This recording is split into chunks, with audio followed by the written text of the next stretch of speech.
문재인 대통령이 조금 전 이철희 정무수석을 통해 야권 대선 주자들에게 축하난을 전달했습니다.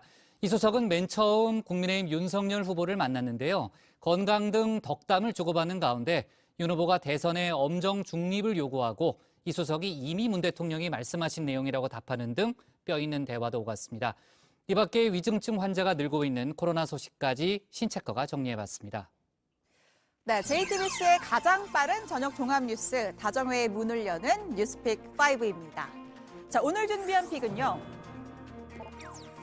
겨울 악몽, 대통령의 축하난, 22개월 만에 증인신문, 주식 더 팔까, 마지막은 저항하는 교인들 이렇게 잡았습니다.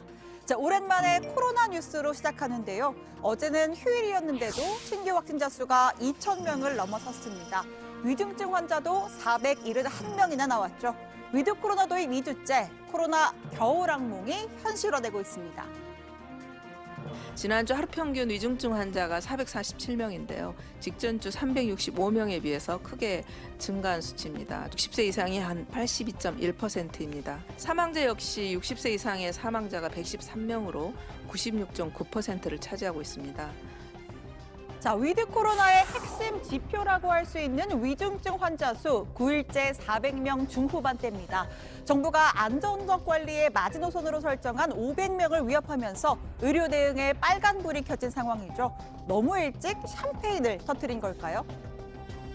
수도권의 중환자 병상 가동률이 75%를 넘어가고 있습니다. 경기도 쪽에 있는 거점전담병원 중환자들을 가급적이면 그 병상 여력이 있는 충청권 이남으로 이송해서 그 수도권의 중환자 병상 여력을 확보하는 노력을 하고 있는 사안입니다.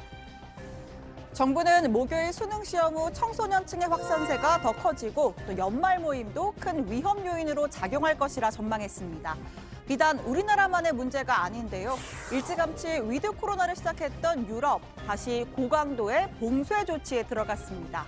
오스트리아의 경우 백신 미접종자가 생계 활동을 제외한 외출을 할 시에 벌금 196만 원을 부과하는 초강수를 뒀습니다. Daher haben wir heute beschlossen, dass ab morgen, Montag 0 Uhr, in Österreich ein Lockdown für Ungeimpfte gilt. Ab morgen muss jede Bürgerin, jeder Bürger, jeder Mensch, der in Österreich lebt, sich klar sein, dass er von der Polizei kontrolliert werden kann. 자, 이 시점에서 주목해야 할 건요. 바로 날씨와 돌파 감염 이 두 가지입니다. 자, 먼저 날씨. 감기나 독감 바이러스가 그러하듯이 코로나 역시 인간 몸 바깥에서 생존하기 적합한 찬 공기, 즉 겨울을 좋아합니다. 겨울에는 바이러스 활동을 억제하는 자외선도 줄어들죠. 대통령일지라도 이 과학적 명제를 부정할 순 없습니다. Dr. Robert Redfield was totally misquoted in the media on a statement about the fall season and the virus. Totally misquoted. I'm accurately quoted in the Washington Post as difficult. I actually think it's actually going to be. 네, 두 번째는 돌파 감염입니다. 국내 백신 접종 완료율은 78.1%, 대략 10명 중에 8명이 백신 접종을 마쳤습니다. 그런데 접종률의 역설이라고 해야 할지 위중증 환자 수는 연일 최고치를 경신 중이죠. 이 바이러스는 백신 접종 후 수개월이 지나 효과가 떨어진 60대 이상의 고령층과 우선 접종 대상자들을 집중적으로 파고들었습니다. 그 결과 대규모 돌파 감염이 발생한 겁니다. 서울 강동구 중앙보훈병원에서 모두 97명이 무더기로 감염됐습니다. 돌파 감염이 잇따르고 고령층을 중심으로 위중증 환자가 늘었습니다. 경기 연천의 한 육군부대에서 장병 46명이 확진됐습니다. 이 중 80%에 달하는 36명이 돌파 감염인 것으로 확인됐습니다. 자, 정부가 권고하는 부스터샷의 접종 간격은 접종 완료 후 6개월입니다. 코로나 전담병원은 지난 2월에, 요양병원은 3월에 단체 접종을 실시했었죠. 권고 기간 6개월이 이미 지났지만 이제 막 부스터샷 추가 접종을 시작한 터라 면역의 공백이 발생할 수밖에 없었습니다.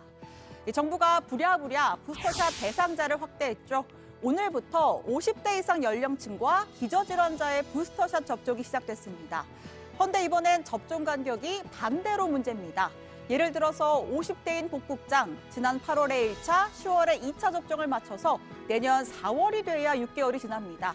그러니까 말만 시작이지 실제로는 기한이 안 돼서 부스터샷을 맞을 수가 없는 것이죠. 정부는 간격 축소를 검토하고 있습니다. 이스라엘 경우에는 11세 이상의 모든 국민을 대상으로 해서 5개월 간격으로 부스터샷 3분의 1이 진행됐습니다. 우리나라도 4개월 정도 줄일 가능성이 있는지 접종 간격을 단축하는 거에 대해서 전문가들도 의견을 동의를 해주시고 계셔서 좀 조정을 할 계획입니다. 네, 두 번째 픽 가볼까요? 대통령의 축하난입니다.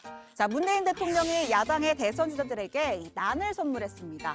이철이 정무수석을 통해서 오늘은 국민의힘 윤석열, 국민의당 안철수, 또 제3지대인 김동연 후보, 내일은 정의당 심상정 후보에게 축하 인사를 전하는데요. 자, 먼저 윤석열 후보 예방 현장으로 가보겠습니다.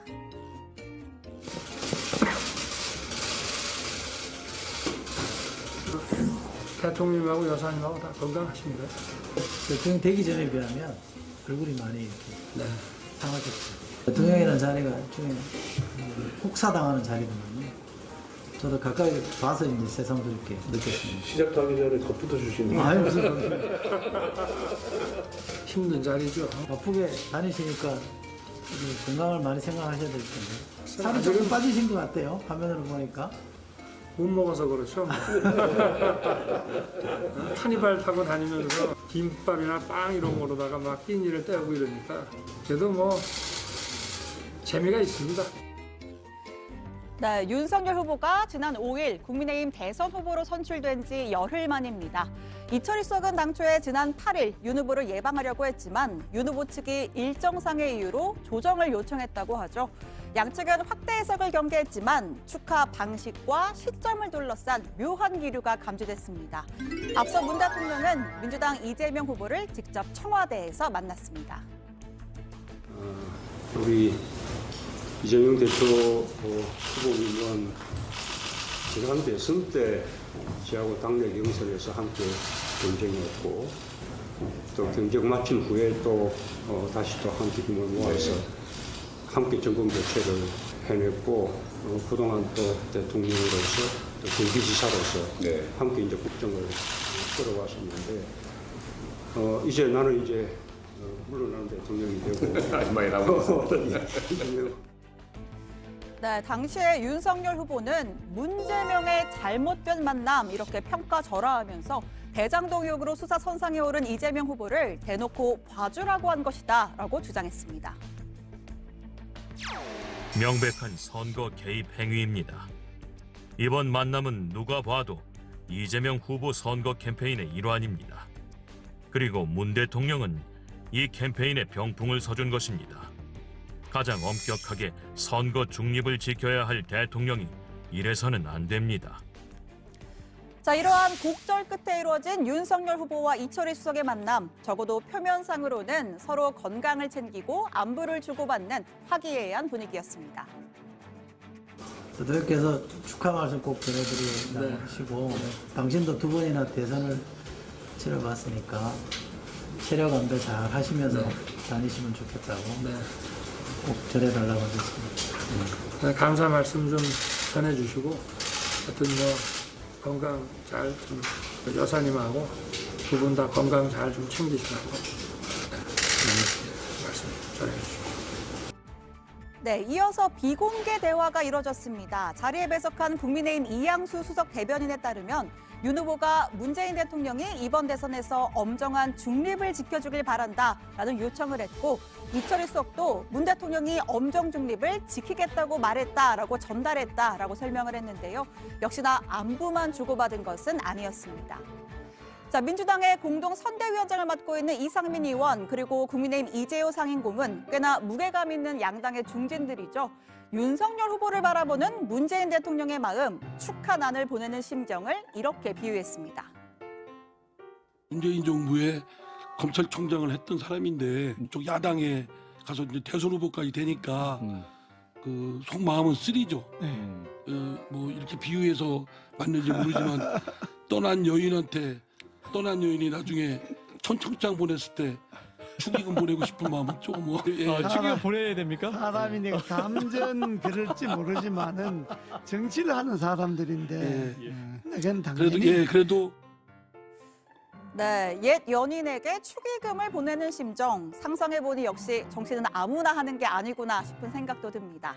자, 이어진 안철수, 김동연 후보의 예방 소식은 들어가서 바로 보겠습니다. 오늘의 세 번째 픽은요. 22개월 만에 증인신문입니다. 청와대의 울산시장 선거 개입 의혹 재판이 시작된 지 22개월 만에 첫 번째 증인신문이 열렸습니다. 자, 이 사건은 지난 2018년 지방선거로 거슬러 올라가는데요. 현 국민의힘 김기현 원내대표와 송철호 울산시장이 맞붙은 선거에서 청와대가 경찰에 김 원내대표와 관련한 비위 첩보를 전달해 수사를 지시하고 문 대통령의 오랜 친구인 송 시장 측에는 공약 수립에 도움을 줄 수 있는 정보를 넘겨줬다. 이런 의혹이 제기된 겁니다. 당시 김 원내대표의 비서실장이던 박모 씨는 금품 수수 혐의로 수사를 받았는데요.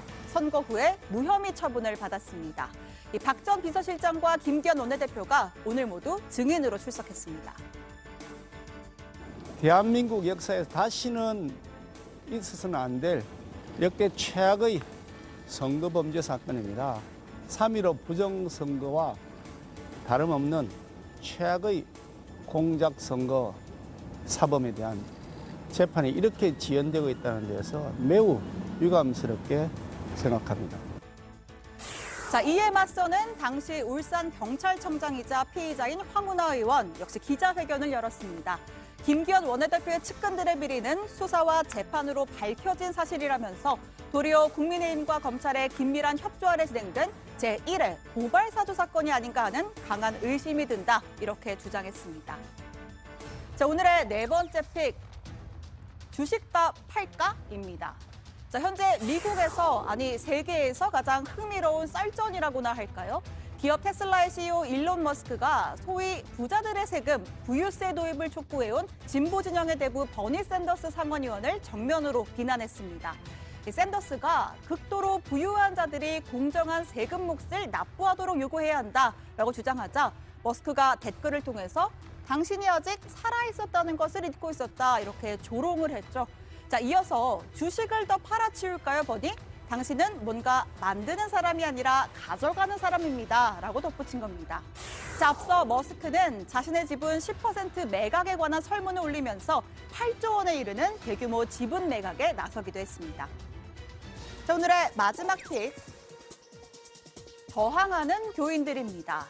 철거 보상금의 문제로 재개발조합과 갈등을 빚어온 전광훈 씨의 성북구 사랑제일교회에 대한 6번째 강제 집행 작업이 시도됐습니다.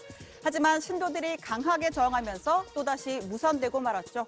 일부 신도들은 불을 지르거나 전봇대 위에 오르고 경찰들과 몸싸움도 벌였습니다. 천재 발갱이들아! 국민들이 자시하지 않을 거다! 6.25 전쟁 때와 똑같아!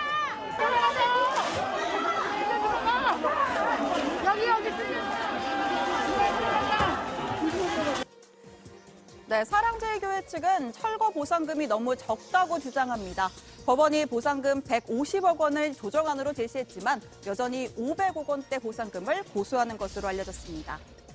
자, 여러분은 어떤 소식을 오늘의 원픽으로 꼽으셨나요? 들어가서 이야기해보겠습니다. 뉴스픽 5였습니다.